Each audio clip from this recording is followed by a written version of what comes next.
Hi, welcome to the physics side. This is Neha Dashora. Hello everyone, आज की video में हम resonance curve का जो नेक्स्ट पार्ट है, शार्पनेस ऑफ रेजोनेंस और क्वालिटी फैक्टर या क्यू फैक्टर, उनको डिस्कस करने वाले हैं. So let us begin.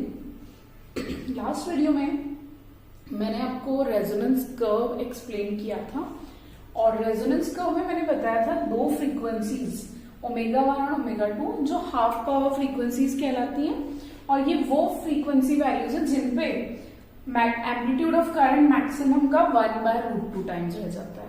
ठीक है, अभी सपोज ये दोनों frequencies resonant frequency omega naught से डेल्टा ओमेगा डिफरेंस पे है, तो इजीली हम बता सकते हैं इन दोनों का इससे gap delta omega, difference delta omega. तो यहाँ ओमेगा 1 जो होगा वो omega not plus delta omega और omega 2 omega not minus delta omega रहेगा. ठीक है, ये दोनों हाफ पावर फ्रीक्वेंसीज हैं और ये वो वैल्यूज है फ्रीक्वेंसी की जिन पे, जैसे कि मैंने बोला, जो करंट है वो मैक्सिमम का 1/√2 टाइम्स हो जाता है. राइट, यहां पर इन दोनों फ्रीक्वेंसीज का डिफरेंस ओमेगा 1 माइनस ओमेगा 2, जब हम डिफरेंस निकालेंगे तो वो होगा 2 डेल्टा ओमेगा. आप इन दोनों को सब्ट्रैक्ट करोगे तो ओमेगा नॉट कैंसिल हो जाएगा और 2 डेल्टा ओमेगा आएगा. ये 2 डेल्टा ओमेगा इस रेजोनेंस कर्व का बैंड विड्थ कहलाता है, सीरीज एलसीआर सर्किट की बैंड विड्थ कहलाती है और ये difference between the half power frequencies है. तो हमने बैंड विड्थ का कॉन्सेप्ट समझा है. अब for omega is equal to omega 1, अगर हम ओमेगा की वैल्यू ओमेगा 1 ले रहे हैं तो इस omega is equal to omega 1 के लिए आई नॉट होगा V not by Z. I not तो वी नॉट बाय जेड ही होता है और जेड की वैल्यू होगी √r² plus X C minus X L whole square या X L minus X C whole square. तो एक्सएल को हम ओमेगा 1l लिख सकते हैं और एक्सी को 1/ओमेगा 1c. क्यों? क्योंकि यहाँ ओमेगा को हम ओमेगा 1 ले चल रहे हैं, मतलब जो भी आई नॉट निकाल रहे हैं हम ओमेगा 1 फ्रीक्वेंसी के निकाल रहे हैं, इसलिए ओमेगा को ओमेगा 1 के बराबर रख दिया है. राइट, तो ये है हमारा.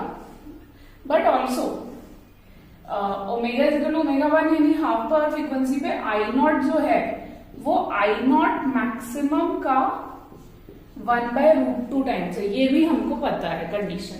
और आई नॉट मैक्सिमम यानी V not maximum by R और √2 तो एज इट इज रहेगा. I not maximum is V not maximum by R. Why? क्योंकि आई नॉट मैक्सिमम वो वैल्यू है जब z मिनिमम होता है और z मिनिमम की वैल्यू r होती है. z मिनिमम की वैल्यू r होने से V not max by z r हो जाएगा, z की वैल्यू r रख देंगे. तो इसका मतलब ओमेगा इक्वल टू ओमेगा 1 पे आई नॉट की एक वैल्यू ये है और दूसरी वैल्यू हमने फाइंड की है. तो हम कुल मिला के दोनों वैल्यूज को इक्वेट कर लेते हैं क्योंकि दोनों ही V not by r√2, sorry यहाँ पर आई नॉट मैक्सिमम होगा वी नॉट बाय r क्योंकि z मिनिमम होगा. ठीक है, तो हम दोनों वैल्यूज को इक्वेट कर सकते हैं. इक्वेट करते हैं V not by √r² plus omega 1l minus 1/ओमेगा 1c square is equal to V not by r√2. दोनों साइड वी नॉट कैंसिल हो जाएगा तो क्रॉस मल्टीप्लाई कर लेंगे हम दोनों को. इससे क्या होगा, हमें क्या मिलेगा, क्रॉस मल्टीप्लाई करने पे r√2 is equal to r² plus omega 1l minus 1/ओमेगा 1c whole square under root हटाते हैं तो दोनों साइड स्क्वायर करने पे अंडर रूट हट जाएगा. तो हमें मिलेगा 2r², इसका स्क्वायर कर लेंगे और इधर से अंडर रूट हट जाएगा. ओमेगा 1l माइनस 1/ओमेगा 1c होल स्क्वायर. इसको फर्दर सॉल्व करेंगे. फर्दर सॉल्व कर रहे हैं r के लिए. इसका फर्दर सोल्यूशन कर रही हूं मैं आगे. ये r² इधर जाएगा तो 2r² minus r² is equal to omega 1l minus 1/ओमेगा 1c होल स्क्वायर बन जाता है. 2r² माइनस r² होता है r² इज इक्वल टू दोनों साइड स्क्वायर है तो दोनों साइड के स्क्वायर एक दूसरे को नलिफाई या बैलेंस करते हैं और इसलिए आर की वैल्यू आती है ω1L माइनस 1/ω1C। अभी इसमें हम ω1 की वैल्यू पुट कर देते हैं। ω1 की वैल्यू ω0 प्लस डेल्टा ओमेगा है। इसी तरह से ये भी ω1 की वैल्यू ω0 प्लस डेल्टा ओमेगा रहेगी। फर्दर सॉल्व करना है हमको इसको, तो ऐसा करते हैं, ये वाली साइड में अगर लिख रही हूं, इन दोनों में से ω0 कॉमन ले लेते हैं। न्यूमरेटर में ω0 कॉमन लेने पे 1 प्लस डेल्टा ओमेगा बाय ω0 बचेगा और L बचेगा, इसमें से ω0 कॉमन लिया है, माइनस 1 इसमें से भी ω0 कॉमन ले रही हूं तो 1 plus delta omega by ω C और दूसरी साइड पर R है। मैंने जो साइड चेंज की है उससे कोई फर्क नहीं पड़ता, राइट। अब क्योंकि ये 1/ω0C है ना, इस C को अगर मैं यहां भी लिख दूं एक ही बात है, कोई फर्क नहीं पड़ने वाला है। तो और ये L भी हम ω0 के साथ लिख देते हैं। ये 1/ω0C आपको इजीली पता है कि 1/ω0C जो है वो ω0L के बराबर है। क्यों? क्योंकि रेजोनेंस में ω0² 1/LC होता है रेजोनेंट फ्रीक्वेंसी ω0 के लिए। तो जब एक L इधर क्रॉस मल्टीप्लाई करेंगे एक ω0 इधर, तो ω0L is equal to 1/ω0C आएगा। यानी ये रेजोनेंस कंडीशन भी है, XL is equal to XC। तो रेजोनेंस कंडीशन से हमें इजीली मिल जाता है 1/ω0C is equal to ω0L। यानी इस 1/ω0C को हम क्या लिख सकते हैं, ω0L। तो एक साइड आ जाएगा और सेकेंड टर्म में भी इसको क्या लिख रहे हैं, ω0L upon 1 plus delta omega by. ठीक है, ये हमने थोड़ा चेंज कर दिया and this is equal to R। इसको फर्दर सॉल्व करना है, उसके लिए थोड़ा और रीअरेंज करेंगे। तो ω0 कॉमन ले लेंगे दोनों में से, तो यहाँ ω0L कॉमन ले लिया, 1 plus delta omega by omega. और जो सेकेंड टर्म है इसको ऐसे भी लिख सकते हो आप, 1 plus delta omega by omega raise to the power -1 और ये इक्वल टू R हो जाता है। ओके, अब इसमें जो सेकेंड टर्म है इसमें बायनोमियल एक्सपांशन हम यूज करेंगे। तो कुल मिला के हमारा ये एक्सप्रेशन आता है, मैंने रीराइट कर दिया।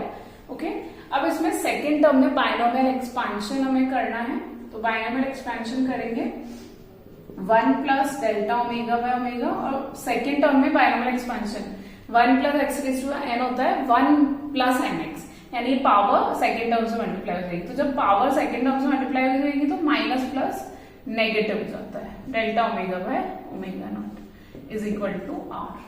अब इसको फर्दर सॉल्व करने में हम देखते हैं कि 1 और -1 कैंसिल हो जाएंगे और ये -1 प्लस, तो दोनों टर्म पॉजिटिव होने से ऐड हो जाएगी, 2 delta omega by omega nought is equal to R। इससे हमें 2 delta omega by omega nought की वैल्यू मिलती है R upon, omega nought L दूसरी साइड जाएगा तो R upon omega nought L। ठीक है, एंड ऑब्वियसली दोनों साइड ओमेगा नॉट कैंसिल हो जाएगा, तो 2 delta omega is R by L, यानी डेल्टा ओमेगा मिलता है हमें R बाय 2L। अब इसमें बहुत सारी चीजें हमको मिल रही है, यहाँ पर बहुत सारी टर्म्स हमको मिल रही हैं।